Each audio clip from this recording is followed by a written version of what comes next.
Bonjour tout le monde, j'espère que vous allez bien. De mon côté, ça va super bien. Bienvenue sur Alliance et Éducation. Dans la vidéo d'aujourd'hui, nous parlons d'immigration, nous parlons de permis d'études et nous parlons de la province du Québec. Bonsoir, nous commençons ce soir avec une fraude qui touche de plus en plus de Canadiens. Vous en connaissez peut-être d'ailleurs dans votre entourage des gens qui ont été victimes d'une arnaque amoureuse. Des escrocs se font passer pour quelqu'un d'autre, ils entreprennent une relation virtuelle avec leurs cibles, qui sont souvent isolées et vulnérables, pour ensuite leur soutirer de l'argent. Cette cybercriminalité sophistiquée est souvent l'œuvre de réseaux qui sont basés à l'étranger, mais ces réseaux ont désormais des tentacules ici au pays. L'émission Enquête s'est penchée sur ce phénomène qui fait des ravages au Québec. Voyons d'abord ce qu'a constaté Romain Chuet. Regardez, elle a des très beaux yeux. Sa fille avait hâte de me rencontrer, qu'elle avait hâte de me voir. Oui, c'était super doux. Ce retraité de Trois-Rivières a entretenu durant des mois une liaison amoureuse virtuelle avec une certaine Philine qui lui écrivait et l'appelait tous les jours. C'est lui qui m'a fraudé. Ouh, il y en a de l'argent là-dedans. Il montre son trésor. Car derrière Philine, c'est plutôt un réseau de criminels venus de Côte d'Ivoire qui a réussi à lui voler près de 300 000 $. Comment vous avez fait pour payer toutes ces sommes-là? Mais REER, j'ai tout sorti. En ce moment, j'ai plus rien. Ce qu'on a découvert, c'est que ces fraudeurs ne se trouvent pas à l'autre bout du monde. Ils sont désormais installés ici, au Québec. Ils ont de multiples identités, ils ont de multiples conversations simultanées. C'est que ce sont des stratagèmes très bien organisés, réalistes, avec principalement des références locales. Et donc, ça amène vraiment les gens à croire qu'ils ont de réelles interactions amoureuses même avec des individus, malheureusement, qu'ils n'ont jamais vus. Yo, c'est comment le boss a dit quoi? C'est Boba. On a mis la main sur des centaines de conversations sans scrupules, dans lesquelles ces fraudeurs s'organisent et font même livrer des cadeaux à leurs victimes. C'est même l'autre encore un petit nous ça donne sans affiche, vraiment. Et puis c'est qui peut écrire un message dessus pour l'autre. Il n'a qu'à dire juste genre, il tient à toi. On se rend compte que c'est une organisation qui est tentaculaire et qui a des ramifications partout au Canada. Cet analyste des services frontaliers a découvert que derrière ces fraudes amoureuses se cache en réalité un réseau aux activités très variées. C'est pas juste la fraude amoureuse, c'est pas juste la cybercriminalité. Il y a vraiment un gros volet de blanchiment d'argent, de vol de véhicules, de fraude d'identité. On voit aussi du trafic de stupéfiants. Selon nos informations, la plupart de ces criminels arrivent au Canada comme étudiants, sans jamais mettre les pieds dans les écoles qui leur ont ouvert la porte du pays. Mais je pense que pour eux, c'était une belle opportunité d'utiliser le permis d'études pour venir au Canada. Il faut que le monde sache ce qui se passe dans la vie avec ces gens-là. Ils sont pas honnêtes. Ils s'en préoccupent pas de toi. T'es vraiment pas important pour eux autres.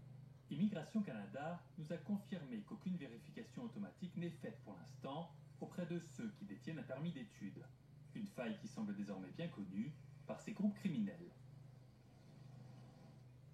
Romain, c'est vraiment terrible ce qui est arrivé à ce monsieur, mais vous avez travaillé longtemps sur ce dossier, alors comment expliquer que ces criminels arrivent à manipuler des gens comme ça, qu'ils ne voient pas, là, qui sont à distance?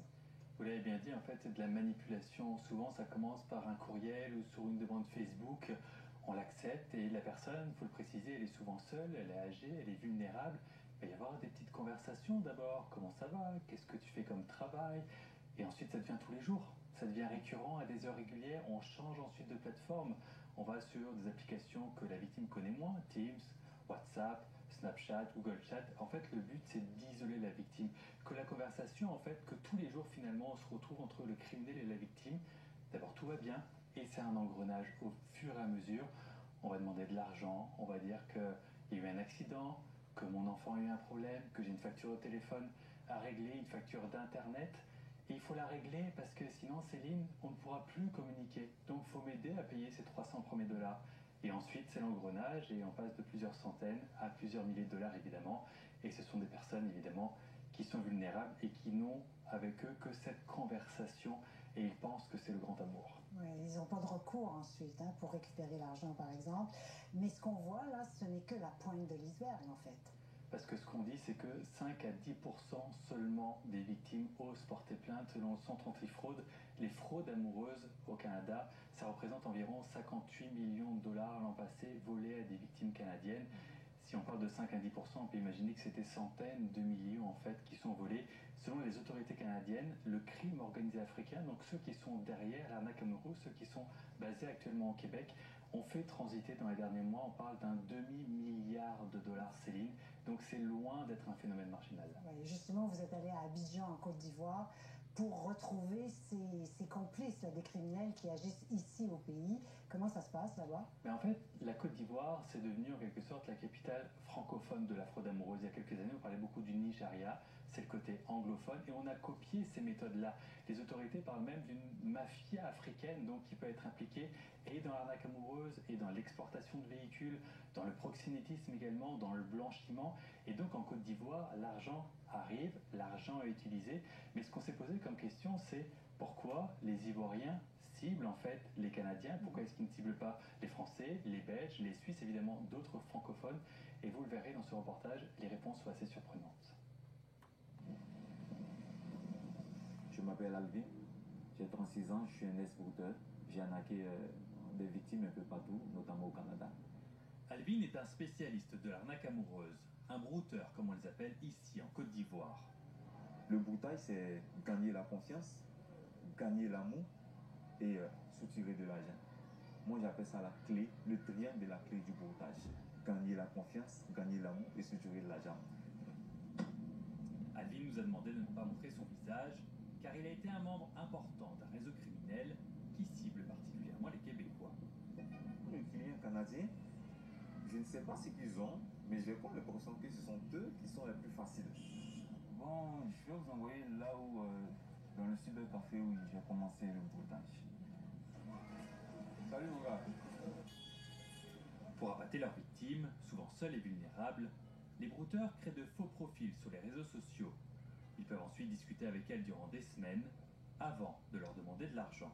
Quand on venait dans les cybercafés, vers 1h, 3h du matin, on s'enfermait dans les cybercafés. Derrière ces écrans, de jeunes Ivoiriens tentent d'arnaquer ceux qu'ils appellent leurs clients. Maintenant, c'est, disons, des brouteurs qui prennent beaucoup les choses au sérieux pour faire des broutages chez eux à la maison, avec un ordinateur, avec sa connexion Internet à la maison. Comme ça, c'est moins de risque.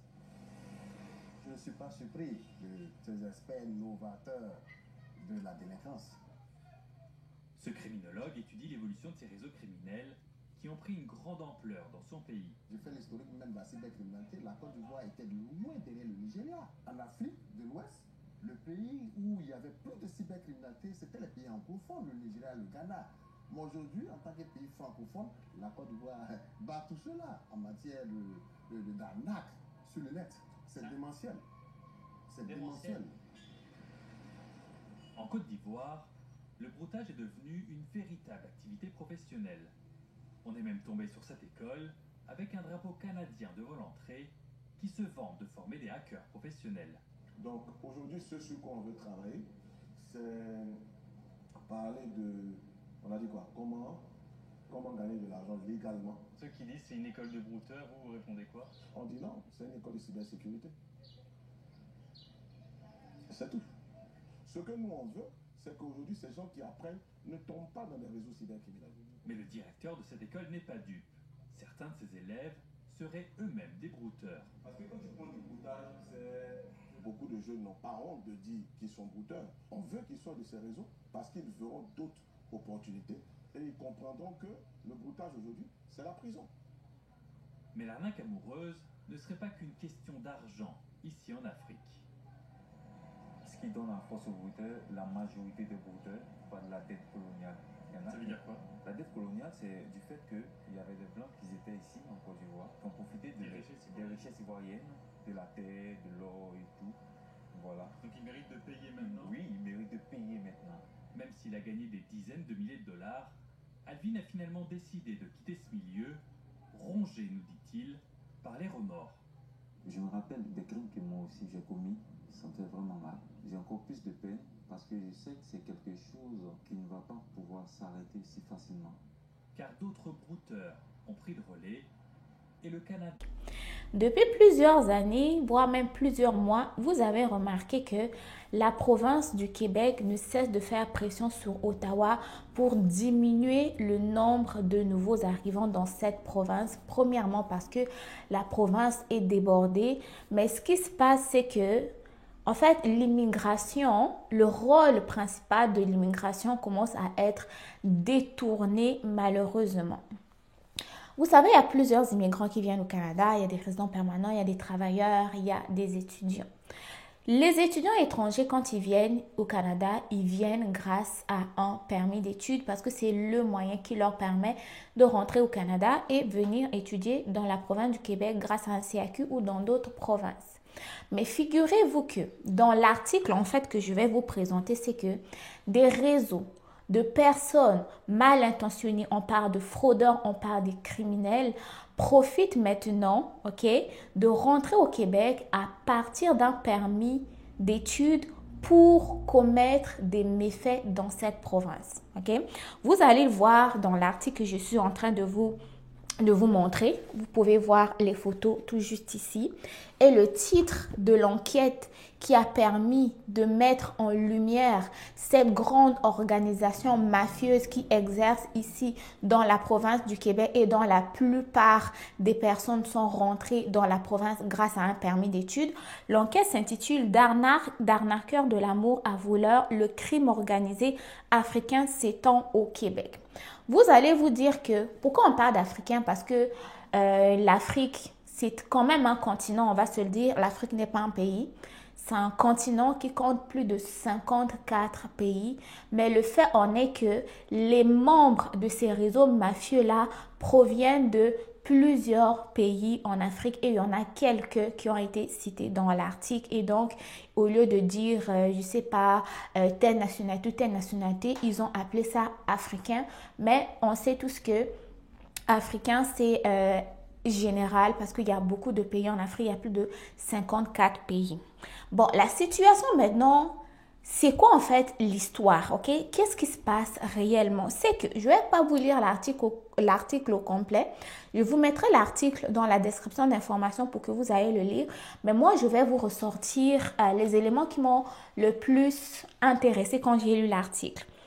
Donc, dans l'article, on dit que Radio-Canada, vu que c'est eux qui ont mené l'enquête, Radio-Canada a obtenu des centaines de documents confidentiels, des rapports d'enquête, des organismes, des photos, des vidéos et des analyses financières illustrant donc cette grande organisation et a réussi à développer cette organisation qui a réussi à développer donc ses activités au Canada et à transférer des sommes conséquentes en Afrique. Donc, dans le fond, ce qui se passe, c'est que le réseau pratique ses activités irrégulières, illégales ici au Canada.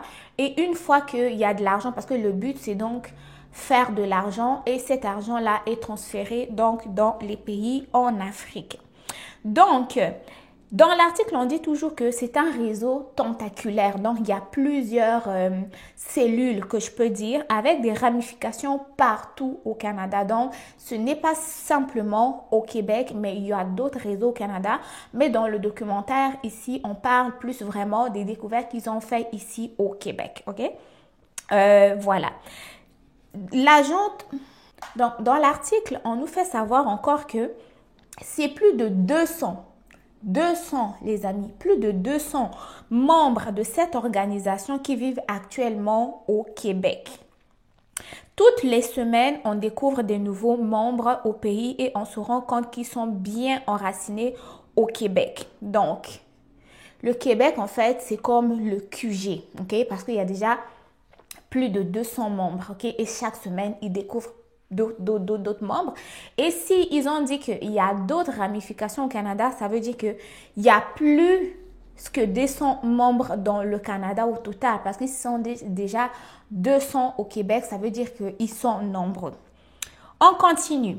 Par quel moyen ils rentraient au Canada? Comme je vous l'avais dit, c'est à travers un permis d'études. Permis d'études, donc ce document légal-là qui permet aux étudiants de venir étudier ici au Canada. Donc, on dit que pour entrer au Québec, ces criminels souvent âgés de 20 à 30 ans ont su berner les autorités et le ministère fédéral de l'immigration. La majorité d'entre eux obtiennent un permis d'études pour des universités souvent situées en région comme celle de Québec à Trois-Rivières, à Chicoutimi ou même Québec en Outaouais. Ou l'université du Québec en Outaouais. Donc ça, ce sont comme ils font en fait des demandes de permis d'études pour aller étudier dans ces 3 universités-là qu'ils ont vraiment ciblées. Ils disent que, ok? Donc, toujours dans l'article, on dit que depuis leur implantation au Québec, ces arnaqueurs professionnels ont affiné leurs méthodes mises au point au départ dans les cybercafés. Cybercafé, vous connaissez, qui fait des activités illégales dans les cybercafés, les fameux brouteurs qui ne sont plus à présenter, qui font du mal à tellement de gens que en fait, il y a des vidéos de partout. Donc, ces personnes-là, en fait, ils ont affiné leur méthode mise au point au départ dans les cybercafés des villes africaines comme Abidjan en Côte d'Ivoire. Ok?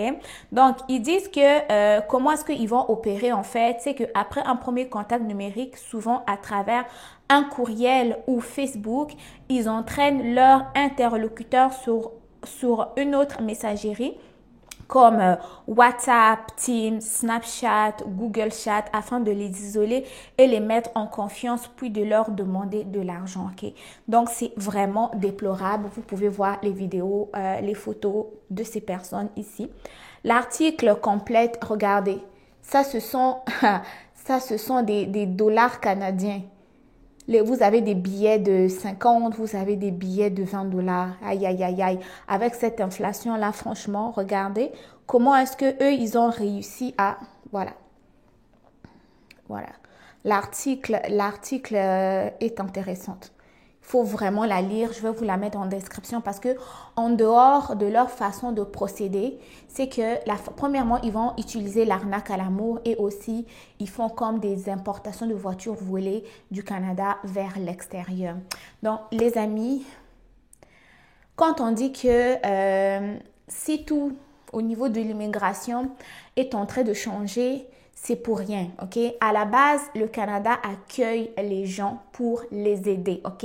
Que ce soit des partenaires économiques, que ce soit des réfugiés, que ce soit des résidents permanents, des étudiants, des travailleurs. Oui, l'immigration, c'est un partenariat gagnant-gagnant, ok? Mais vous savez que le Canada est quand même un pays, une terre d'accueil. Les Canadiens sont chaleureux, ils sont gentils, ils accueillent les gens à bras ouverts. Mais si à un moment donné, on se rend compte que en fait, les gens qu'on accueille pour les aider, ok, à accomplir ce qu'ils sont venus accomplir, ils sont venus étudier, ils sont venus travailler, ils sont venus entreprendre, ils sont venus pour être des résidents permanents ou ils sont venus trouver un lieu sécuritaire ici au Canada.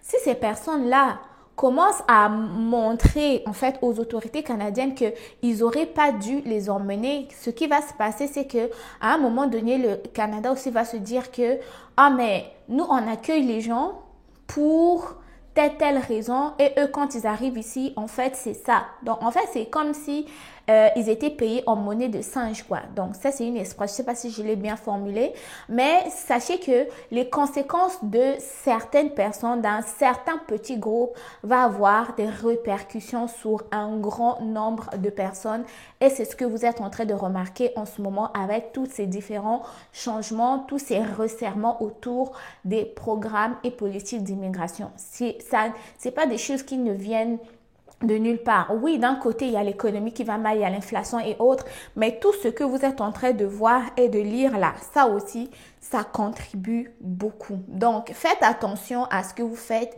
Soyez quand même exemplaires dans le pays où vous venez. Ne gâchez pas tout, ne venez pas foutre n'importe quoi et ça va être les autres qui vont payer pour vos erreurs.